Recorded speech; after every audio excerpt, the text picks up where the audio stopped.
Hello friends and स्वागत है आपके अपने YouTube channel the English club में। तो हम लोगों ने एडवर्ब क्लॉज ऑफ कंट्रास्ट को देखा था और आज की जो नई सीरीज है हमारा एडवर्ब क्लॉज में हम लोग देखने वाले हैं एडवर्ब क्लॉज ऑफ कंपैरिजन। तो दोस्तों एडवर्ब क्लॉज ऑफ कंपैरिजन में हमें सिर्फ दो ही कंजंक्शंस पढ़ने होते हैं, ठीक है। और एक होता है मेरा एज और दूसरा होता है देन। तो सबसे पहले एज का हम इस्तेमाल कहां कहां करते हैं। जैसे हम लोग एज को इस्तेमाल करते हैं कंपैरिजन, अर्थात जो टॉपिक है हमारा एडवर्ब क्लॉज ऑफ कंपैरिजन, नाम से ही क्लियर हो जाता है कि हम लोग किसी व्यक्ति को किसी दूसरे व्यक्ति के साथ कंपेयर करेंगे। कंपेयर किस चीज में करेंगे? उसकी क्वालिटी में नहीं, उस व्यक्ति का क्वालिटी कैसा है। मेरा ब्रदर तुम्हारे ब्रदर से भाई अच्छा है, यानी अच्छाई में क्वालिटी है। हो सकता है कि पढ़ने में तेज हो तो उसकी क्वालिटी को वर्णन कर रहे हैं। हो सकता है मोटा हो पतला हो, इसकी कंपैरिजन कर लें। यह शहर दूसरे शहर से बड़ा हो, छोटा हो, ज्यादा गंदगी हो, ज्यादा साफ सुथरा हो। तो हम कंपैरिजन में सीधी समझते हैं दोस्तों कि दो समथिंग्स और समथिंग और somebody के बीच में कंपेयर करते हैं। कंपेयर करने के लिए हमारे पास उसकी क्वालिटी होती है। तो चलिए टॉपिक की शुरुआत करते हैं। सारा चीज हमारे पास रेडीमेड बना हुआ है, इसमें हमको एज और देन को इस्तेमाल करेंगे हम लोग, ठीक है। एज जो कंजंक्शन होता है इसको हम पॉजिटिव डिग्री में इस्तेमाल करते हैं और देन का इस्तेमाल करते हैं आपको कंपैरेटिव डिग्री में। एक पॉइंट दोस्तों काफी इंपॉर्टेंट है, जो हम लोग पढ़ते हैं एडवर्ब क्लॉज ऑफ कंपैरिजन, हम यूं समझे आपने डिग्री ऑफ कंपैरिजन पढ़ा होगा। तो जो आपने डिग्री ऑफ कंपैरिजन पढ़ा दोस्तों, उसका जो ओरिजिन पॉइंट यदि आपसे पूछे तो कोई और नहीं, यही मेरा एडवर्ब क्लॉज होता है। यहीं से निकाल करके एडवर्ब क्लॉज से एक अलग तरह का टॉपिक बनाया गया है जिसको हम डिग्री ऑफ कंपैरिजन कहते हैं। डिग्री का मतलब होता है दोस्तों अवस्था, कंपैरिजन का मतलब होता है तुलना, यानी जो प्रोसेस होता है तुलना करने की। तो चलिए एज को देखते हैं। तो एज को जो पीडी पैटर्न बनता है हम लोग का जो फर्स्ट, इसमें हम लोगों को पहले एक सब्जेक्ट होता है, उसके बाद फाइनाइट वर्ब लिखेंगे, एज एडजेक्टिव या एडवर्ब करेंगे, उसके बाद फिर से एज होगा, सेकंड सब्जेक्ट होगा और उसके बाद हम लोग फाइनाइट होगा। एक चीज इंपॉर्टेंट बताता हूं, जब सेंटेंस मेरा जो निगेटिव होता है तो जो फर्स्ट एज है ना, हम इसको सो में कन्वर्ट कर देते हैं। ये चीज थोड़ा हम लोगों को ध्यान में रखना है कि जो निगेटिव होता है। अब हम कंपैरिजन करके देखेंगे, जैसे एग्जांपल में करके दिखाता हूं। मैं उतना ही बहादुर हूं जितना कि मेरे फादर। तो स्ट्रक्चर बताओ, आई एम एज ब्रेव। तो आई सब्जेक्ट हुआ, एम फाइनाइट वर्ब हो गया फ्रेंड्स, एज हमारा क्या हो गया। ये जल्दी से कोई पूछे तो ये जो फर्स्ट एज होता है ये एडवर्ब होता है और एडवर्ब का काम है एडजेक्टिव को क्वालिफाई करना। एडवर्ब का काम है दूसरे एडवर्ब को क्वालिफाई करना। तो मैं उतना ही बहादुर हूं, I am as brave as my father. और यदि इसके फाइनाइट वर्ब की बात करेंगे तो हम इज लगा देंगे। कैसे इसको हम लोग अंडरस्टैंड करते हैं वेरी बेस्टर, आइए जरा समझते हैं हम कैसे इन सेंटेंसेस को हम इस्तेमाल करते हैं, ठीक है ना। इसमें तीन फेज में आपको बताऊंगा, टॉपिक चूंकि पढ़ा दिया गया है सोचा आपके लिए मैं वीडियो बना देता हूं। जैसे देखेंगे आई एम, ठीक है दोस्तों, I am as brave as my father, ठीक है। अब तक जो ये जो सेंटेंस है यहां पर, यह एक सिंपल सेंटेंस है, इसमें कोई एडवर्ब क्लॉज ऑफ कंपैरिजन की बात नहीं हुई है, ठीक है।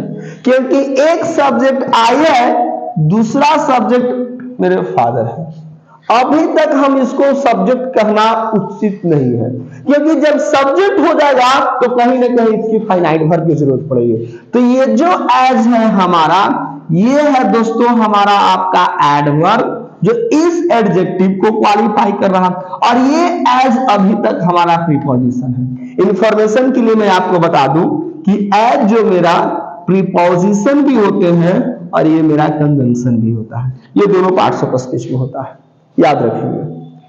तो ये जो एज है हमारा प्रीपोजिशन है जो कि इस नाउन के पहले आया है। देयर इज नो क्लॉज, क्योंकि एक सब्जेक्ट एक फाइनाइट वर्ब को हम लोग सिंपल सेंटेंस कहते हैं। हमारा टॉपिक है एडवर्ब क्लॉज ऑफ कंपैरिजन। तो हमें क्या करना होगा, दो सब्जेक्ट और दो फाइनाइट वर्ब की जरूरत पड़ेगी। तो हमें जरूर लिखना होगा I am as brave as my father is। अब दोस्तों मेरा क्लॉज बन गया, आई एम एज ब्रेव, ये प्रिंसिपल क्लॉज हो गया, एंड माई फादर इज जो है ये बन गया हमारा एडवर्ब क्लॉज ऑफ कंट्रास्ट। ये हमारा क्या बन गया, एडवर्ब क्लॉज ऑफ कंट्रास्ट। ये चीजें हम लोगों को ध्यान में रखना है, क्लियर है। अब आप और भी एग्जांपल्स बना सकते हैं, मैं उतना ही तेज दौड़ता हूं जितना कि आप। तो जैसे कि एग्जांपल और करके दिखाता हूं इसी पे, ठीक है। I run as fast as you. Same condition दोस्तों, this is up to now simple sentence, क्योंकि एक मेरा सब्जेक्ट है और ये मेरा क्या है, फाइनाइट वर्ब है। क्लॉज की बातें नहीं होगी यहां, क्योंकि एक सब्जेक्ट एक फाइनाइट वर्ब क्या बनता है हमारा, क्या बनता है, सिंपल सेंटेंस। क्लॉजेस के लिए मिनिमम 2 सब्जेक्ट और 2 फाइनाइट वर्ब। तो अब हमारे पास रन भी वन है, रन मीन्स दौड़ना, सुबह में आप जरूर दौड़ते होंगे, ठीक है ना। तो ये भी1 इसके में ऑक्सिलरी वर्ब क्या हुआ है, हिडन है, छुपा हुआ, लेटेंट है। अब क्लॉज बनाने की जब बात आएगी तो I run as fast as you. अब यू के अनुसार ऑक्सिलरी वर्ब क्या है, do.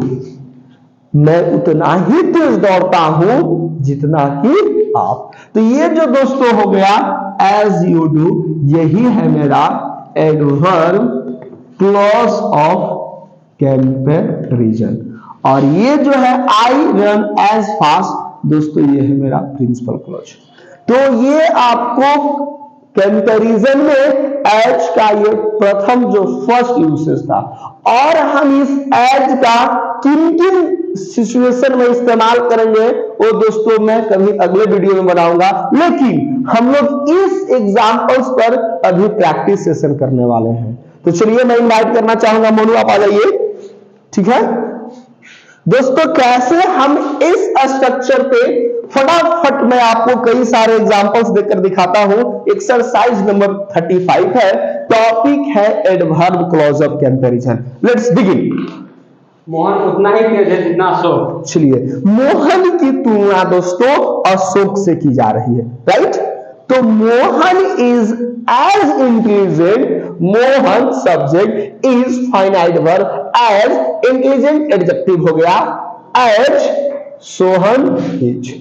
Mohan is as intelligent as Ashok is. Ashok रहे सोहन रहे कोई फर्क नहीं पड़ता है। चलिए फिर से नेक्स्ट सेंटेंस।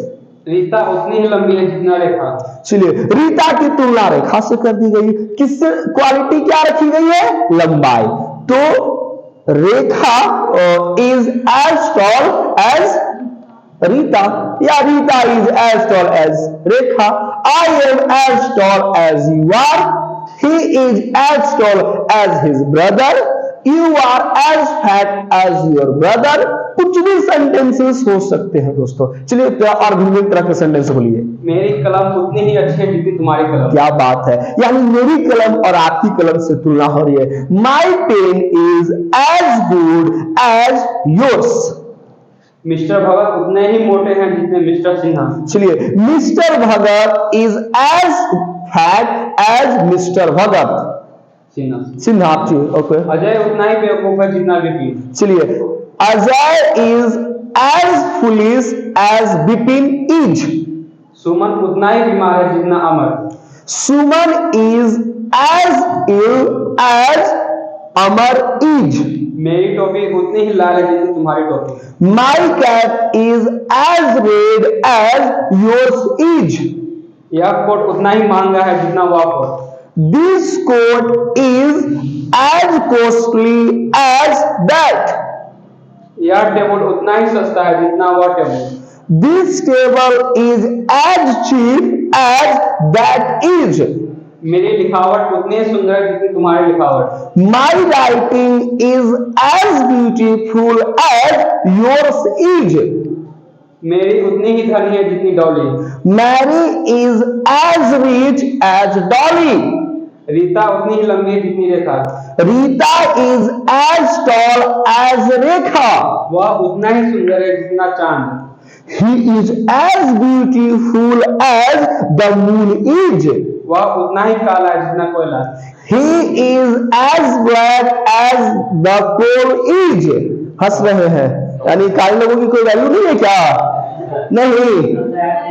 चलिए मैं और एग्जांपल्स है, चलिए गुरु अब आपसे मैं एग्जांपल करता हूं।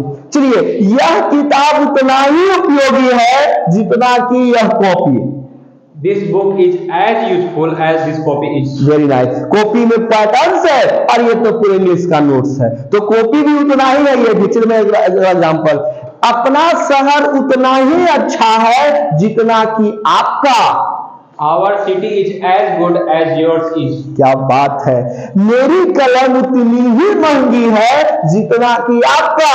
My pen is as costly as yours is. पानी उतना ही आवश्यक है जितना कि हवा। Water is as necessary as air is. Very nice. पैसे उतना ही महत्वपूर्ण है जितना कि खाना। Money is as important as the food is. अंग्रेजी उतना ही इंपॉर्टेंट है जितना कि पैसा। English is as important as the money is. दोस्तों, यदि पैसे कमाना चाहते हैं तो learn English, and for learning English join the English club. I hope friends the session will be very interesting for you. If you like this session, never forget to share this video among your friends and subscribe my channel. Thank you.